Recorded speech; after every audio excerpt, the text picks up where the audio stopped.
This is a deep dive on our products and labor programming and projections, which are part of our products BizCORE forecasts. So you'll see the rest of the forecasts are the same 9 tabs. Your summary and snapshot, income and expense, the G&A input, marketing and advertising, admin, capex, loan leases, and depreciation. But your products and labor in the products BizCore, here again, the same analogy. Think of it as a car. This is the engine to the car. Everything else is the rest of the car.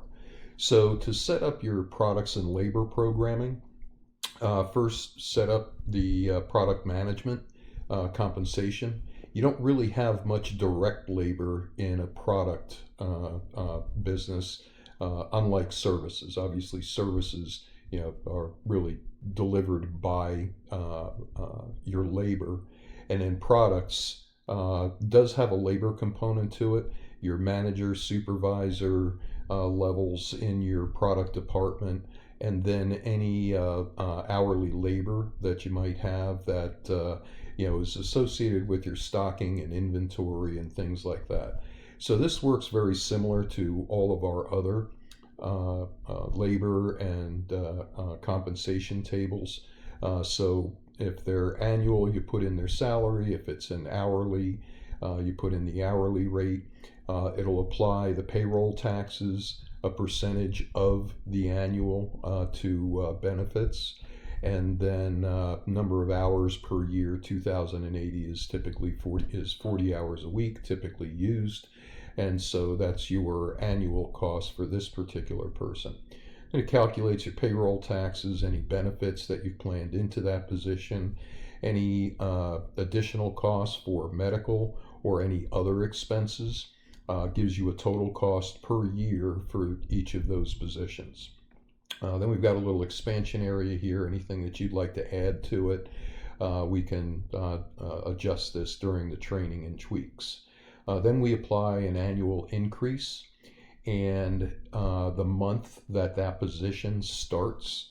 And then these annual increases are applied beginning 12 months and each successive year after the start date.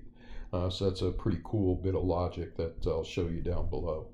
Then you're going to set your operating hours, how many work days per month, how many hours open per day, days per week, how many hours per shift.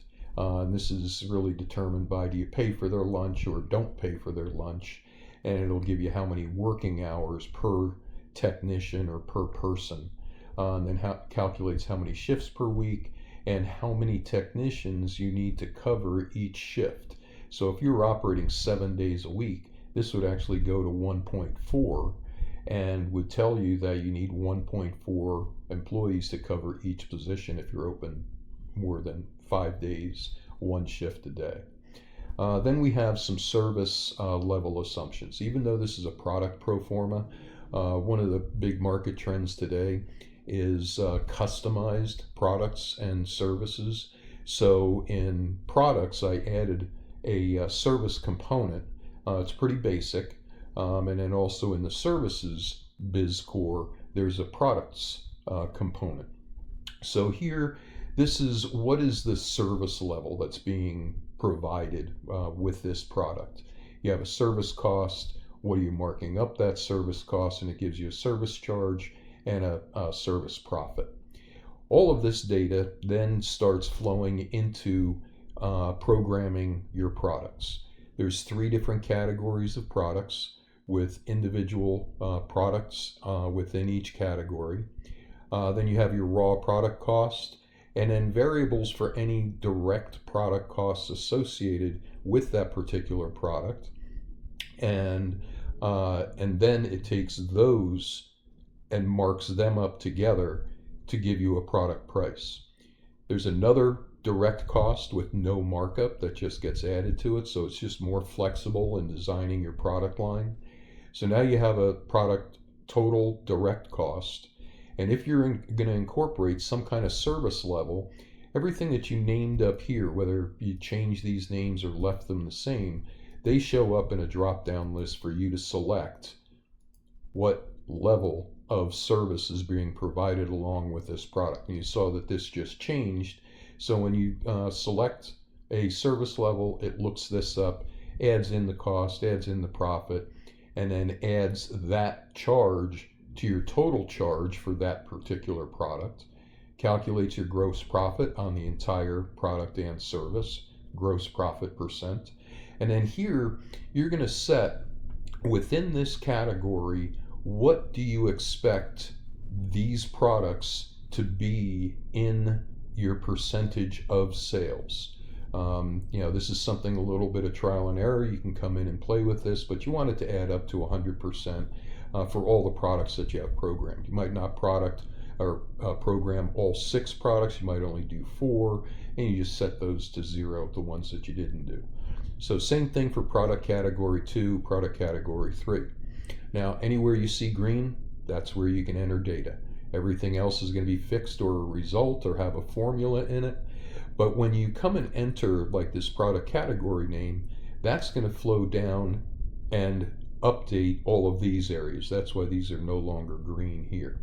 But all this data up here now comes into your financial projections for this particular department.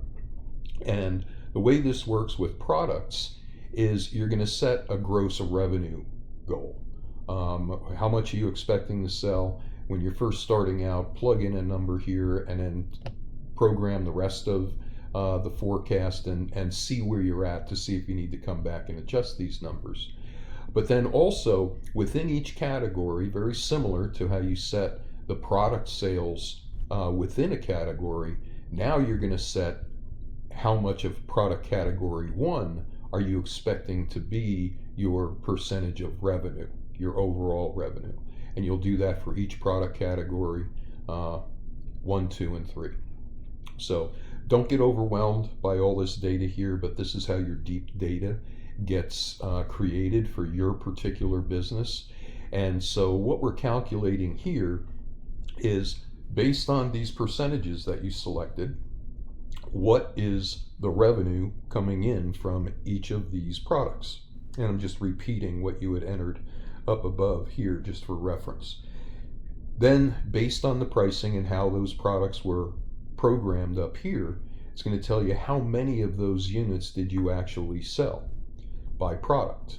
What were those product direct costs? What were those product service costs? All coming from the table. And then it's all summarized down here. So here's your product 1 category, or product category 1 revenue, the product direct cost, the service cost for a total cost of goods sold, and here's your net revenue on this particular product.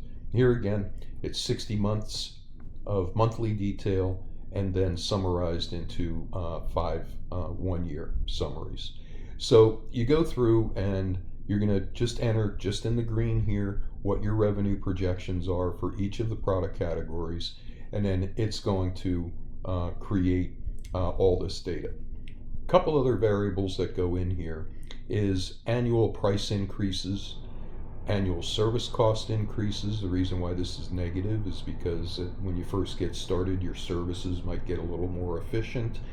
So this is represented as a negative number. Product direct cost increases. So that's calculated annually. So you'll see from month 12 to 13, everything being the same, there is still an increase in those prices. Then you're setting your business sales goal per month, and this is where now your percentage of sales goal is being calculated here in each month. And as you ramp up and increase your dollar amount, it's going to update what percent of sales goal you're at for that particular month.